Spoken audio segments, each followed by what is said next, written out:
Now that you're sitting comfortably, I shall begin.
How long did it take you to learn how to do it? It took me about 6 months before I was at the point where I could start doing Solomon's magic with a goetic mirror. And it's a form of worship? Yes, it is. It's my way of worshiping God. We see the pagan gods and goddesses as personifications of forces of nature. And so we have a whole plethora of entities, and even down into the elements, where we have the gnomes and the earth, and we have the sylphs in the air, and we have the undines in the water, and then we have the salamanders in the fire. So we personify all of the elements and everything. We have a little entity of some kind or another, or a big entity for everything. Solomonic ceremonial magic is basically can be broken down into two divisions. The invocation of the angels, the holy angels, to protect you and inspire you and fill you with the power of God, and then when you've got that mastered, then you set up the dark mirror and the triangle, and then you go for what some people would refer to as the demons. But you use that angelic power that you've already acquired through the crystal ball in the center of the circle and on the altar, and you've got the power of those angels to control the demons that you evoke. You evoke them out of your deep mind. And so Solomonic magic, all the way from back in the Middle Ages, can be broken down into those two facets. Tell me the procedure we're going to go through tonight, just what you're going to do, what we're going to see. What you're going to see is the evocation stage of Solomon's magic. This is the advanced stage after you have gone through the series of angelic invocations, which we're not going to specifically do tonight. They've already been done.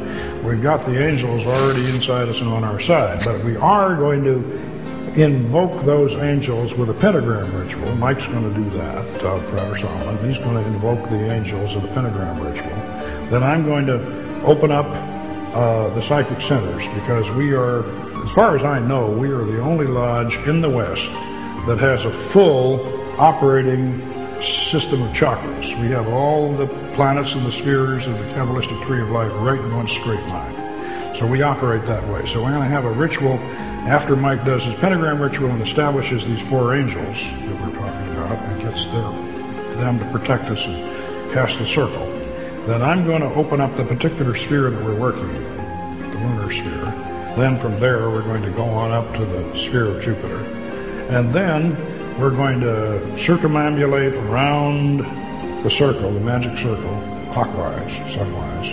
And then we're going to get on that mirror, and Mike is going to be staring into the mirror, and I'm going to sit behind him as the Magus, and I'm going to conjure, and he will go into a trance. We'll both be in a trance, actually. Before I'll ever do an operation, I usually know what spirit I'm going to do, and my mindset will already begin to be geared towards that spirit, and I'll already be interacting with the energies of that spirit. And then by the time I do the operation, the spiritual energies from that spirit will actually come inside of me to the point that I'll be able to look in that mirror, and my reflection will actually morph into the spirit that I'm having a conversation with. His reflection blanks out, and as I'm conjuring, then what comes back in is going to be the spirit. What does it feel like? Are you aware of what's happening, or are you in a total trance? Can you remember what's happened? I am aware of what is happening, but there is somewhat of a transformation that does occur. So what's inside of me isn't really what's me speaking. It's these ideas that are pouring through me from a foreign energy, and these foreign energies will begin to express themselves in their own unique ways that I'll eventually realize are not my own thoughts. When we videotaped the actual summoning of the spirit in the temple, there were no rehearsals and no retakes. So what you're about to see is real, shown exactly as it happened. And in my professional opinion, it's one of the most remarkable documentations of a supernatural event ever recorded. It lies in the Book of Spells.